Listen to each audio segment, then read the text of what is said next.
Good morning students. आज हम class 1 की book the Hornbill lesson number first the portrait of a lady written by Khushwant Singh. Khushwant Singh वह और उसकी दादी जी दो ऐसे करैक्टर हैं जो कि पूरे लेसन में थ्रू आउट चलते हैं। खुशवंत सिंह अपनी दादी के और अपने स्पिरिचुअल रिलेशनशिप के बारे में बताता है कि मेरी दादी जी किसी समय में बहुत ही सुंदर रही थी, लेकिन अब उनकी उम्र हो गई है और उनके चेहरे पर झुर्रियाँ छाई हुई हैं, लेकिन देखने में ऐसी नहीं लगती। वो मेरी दादी के पेट के पीछे एक कुबड़ है और उस कुबड़ की वजह से वो अच्छे से नहीं चल पाती। मेरी दादी जी जीव जंतुओं को बड़ा प्यार करती हैं। सुबह मॉर्निंग में चिड़ियों को वो दाना डालती हैं और मुझे सुबह स्कूल के लिए तैयार करती हैं। स्कूल जाते समय मैं और मेरी दादी जी कुत्तों को कुछ बासी रोटियां भी डालते हैं और इस प्रकार दोनों के बीच में एक स्पिरिचुअल बॉन्ड है। एक दिन क्या हुआ कि खुशवंत सिंह को अपनी हायर स्टडीज़ के लिए बाहर जाना पड़ता है और दोनों के बीच में यहीं से स्पिरिचुअल जो बॉन्ड होता है वो टूटना शुरू हो जाता है। दादी कहती खुशवंत सिंह से कि तुम तो इंग्लिश मीडियम स्कूल में पढ़ते हो और वहाँ पर कोई भी भगवान का ऐसा लेसन नहीं पढ़ाया जाता जो स्पिरिचुअल हो। इस बात को लेकर दादी जी और खुशवंत के बीच में थोड़ा मनमुटाव होता है। आगे लेखक कहता है कि मेरी दादी जी की उम्र अब जो हो गई है, उनकी मौत अब नज़दीक आ रही है, क्योंकि एक दिन उसको हल्का सा बुखार हो गया और डॉक्टर ने कहा कि अब तो इसका समय आ गया है। अपनी मृत्यु की सैया पर भी दादी जी ने मनकों की माला को अपने हाथ से नहीं छोड़ा और इस प्रकार अंत में दादी जी की मौत हो जाती है और हमारे जो स्पिरिचुअल बॉन्ड होता है प्यार का, वो टूट जाता है। चलिए लेसन पढ़ते हैं। The portrait of a lady by Khushwant Singh. My grand mother, like everybody's grand mother, was an old woman. मेरी दादी जी दूसरों की दादी की तरह एक बूढ़ी औरत है। She had been old and wrinkled for the 20 years. वह अब बूढ़ी हो गई है और उसके चेहरे पर झुर्रियाँ छा गई हैं। दैट आई हैड नोन हर, जो मैं उसके बारे में जानता हूँ। पीपल सेड दैट, लोग कहते हैं दैट की she had once been young. लोगों का ऐसा मानना है कि वो किसी समय में सुंदर रही थी, जवान रही थी। And had even had a husband, और उसका एक पति भी था। But that was hard to believe, लेकिन इस बात पर विश्वास करना बड़ा मुश्किल है। My grand mother's portrait hung above the mantel piece in the drawing room. मेरी दादी जी की तस्वीर ड्राइंग रूम की एक दीवार पर टंगी हुई है। ही वोर ए बिग टर्बन। मेरे दादाजी ने एक बड़ी सी पगड़ी पहन रखी है। लूज फिटिंग क्लोथ्स, और ढीले डाले थोड़े कपड़े पहन रखे हैं। हीज लॉन्ग वाइट बर्ड, उसकी बड़ी सफ़ेद दाढ़ी covered the best part of his chest, उसकी छाती काफ़ी ढकी हुई है।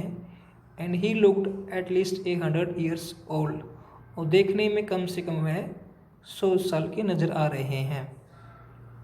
He did not look for the sort of person who would have a wife. देखने में वो ऐसे नहीं लग रहे कि किसी समय में उनकी वाइफ रही होगी और children. He looked as if, वह देखने में ऐसा लग रहे हैं मानो कि he could only have lots and lots of grand children. देखने में ऐसा लग रहे हैं कि उनके बहुत सारे पड़पोते रहे होंगे। As for my grand mother, और जहाँ तक मेरी दादी जी का सवाल है, बीइंग यंग एंड प्रेटी, वो बड़ी सुंदर और युवा नज़र आ रही है।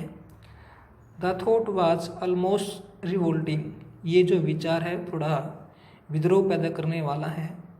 She often told us of the games, वह अक्सर हमें खेलों के बारे में बतलाया करती थी। She use to play as a child, जब वह छोटी थी और वो उन खेलों को जो खेला करती थी वो हमें बतलाया करती थी।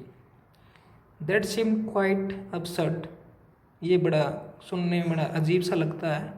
And undignified on her part, and we treated it like the fables, और हम इनको एक जानवरों की कहानियाँ मान लेते। ऑफ द प्रोफेट, पैगंबरों की। She use to tell us, जो वो हमें बतला करती थी। She had always been short, वह कद में छोटी थी। एंड फैट, और मोटी। एंड स्लाइटली बेंट, और थोड़ा सा झुकी हुई थी, मतलब क्योंकि उसके कुबड़ थी शरीर पर। Her face a criss cross of wrinkles, उसके चेहरे पर झुर्रियाँ छाई हुई थी। Running from everywhere to everywhere, जो कि सारे शरीर पर, सारे चेहरे पर थी। Now we were certain she had always been, अब हमें मालूम पड़ गया है कि she as we had known her, जैसे कि हम उसे जानते हैं। Old, so terribly old that she could not have grown older, वह देखने में अभी भी इतनी बूढ़ी नज़र नहीं आ रही। And had stayed at the same age for 20 years, और 20 साल से उसी उम्र पर ठहरी हुई है, मतलब उसकी उम्र अभी बढ़ नहीं रही। She could never have been pretty, किसी समय में वो सुंदर नहीं रही होगी। But she was always beautiful, लेकिन वो हमेशा ही सुंदर रही थी।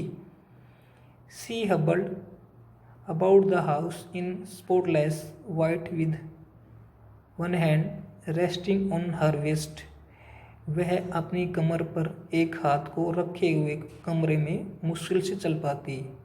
टू बैलेंस हर स्टोक, ताकि अपने वो कुबड़ को बैलेंस दे पाए।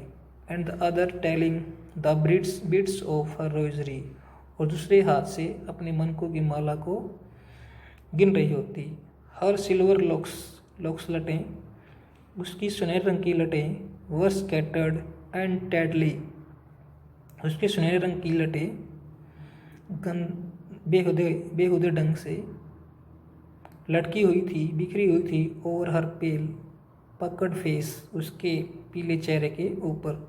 And her lips constantly moved in inaudible prayer, और उसके होठों से लगातार एक न सुनने वाली प्रार्थना में होठ हिल रहे होते। यस सी वॉज ब्यूटीफुल, हाँ वो सुंदर थी। She was like the winter landscape in the mountains, वह पहाड़ों में एक सफ़ेद चादर की तरह थी। She an expanse of pure white sanity, एक बिल्कुल सफ़ेद चादर। Breathing the peace and contentment, जो कि शांति और संतुष्टि की सांस ले रही होती। Thank you.